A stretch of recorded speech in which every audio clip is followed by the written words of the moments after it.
What is work? From the study of the Newton's law, we already know that net force exerted on the object causes acceleration. So it means the energy was transferred to object so that the object will move. It was called the work. Work, which is the application of the dot product and projections in vector, is done when a body moves a distance in the direction of an applied constant force.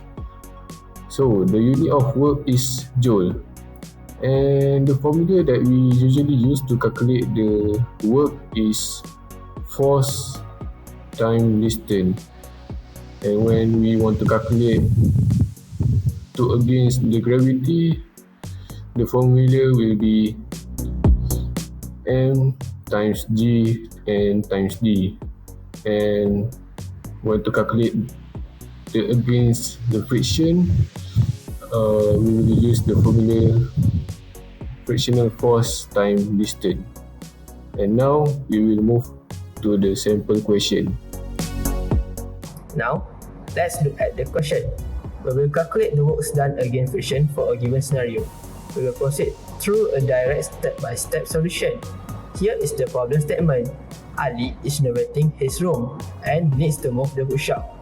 He moves the bookshelf with the mass of bookshelf 34 kg, a distance of 6 meters across his horizontal bedroom floor, and the coefficient of friction is 0.25.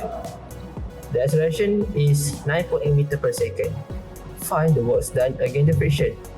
From the problem, we identify the following key information. First, the mass of the bookshelf is 34 kilograms. The bookshelf is moved on a distance of 6 meters. The surface is horizontal bedroom floor. The coefficient of friction is 0.25. The acceleration due to gravity is 9.8 meters per second square. And lastly, the objective is to find the works done against the friction. Step 1. Calculate the normal force. The normal force on the horizontal surface equals the object's weight. The formula is N equal to mg. The mass m is 34 kg and g is 9.8 meter per second square. N is equal to 34 times 9.8. The normal force is equal to 333.2 newtons. Step 2. Calculate the friction force. The friction force is determined using the coefficient of friction and the normal force. The formula is F, which is friction, is equal to mu times N. The coefficient of friction mu is 0.25 and N is 333.2 newtons.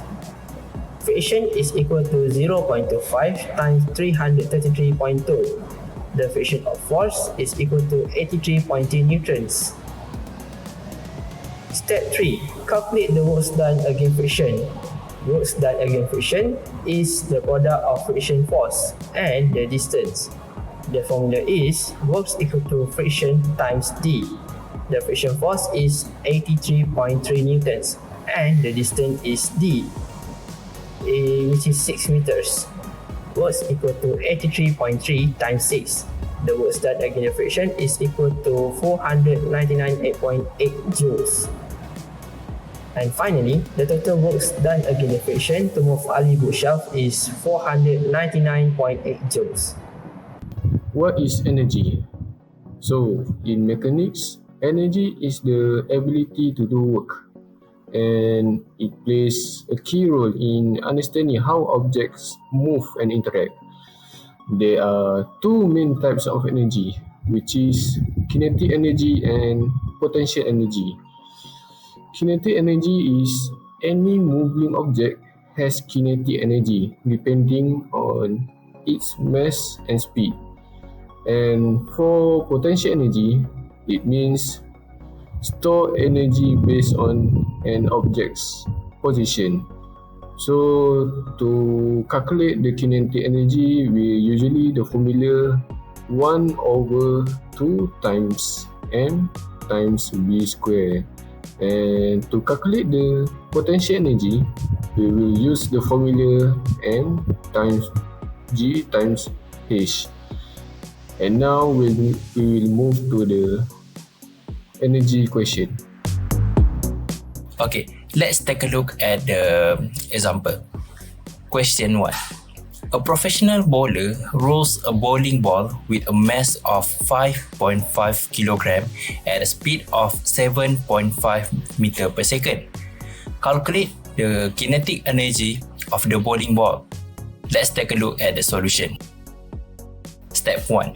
Write down the given values. So, we write down the mass or M equals to 5.5 kg and the velocity is 7.5 meter per second. And step 2, write the kinetic energy formula. Our kinetic energy equals to 1 over 2 mv square. And step 3, substitute the values into the formula. So, kinetic energy equals to 1 over 2 times 5.5 times 7.5 square. So, the step 4 is calculate the result. So, kinetic energy equals to 2.75 times 56.25 equals to 154.69 joules. Question 2. Ame is helping his father clean the storage area at home. He lifts 3 different objects and places them at different heights. A toolbox with a mass of 10 kg is lifted to a shelf 2 meters high. A paint can with a mass of 5 kg is lifted to a second shelf 3 meters high, and a flower pot with a mass of 2 kg is lifted to the top of a cabinet 4.5 meters high.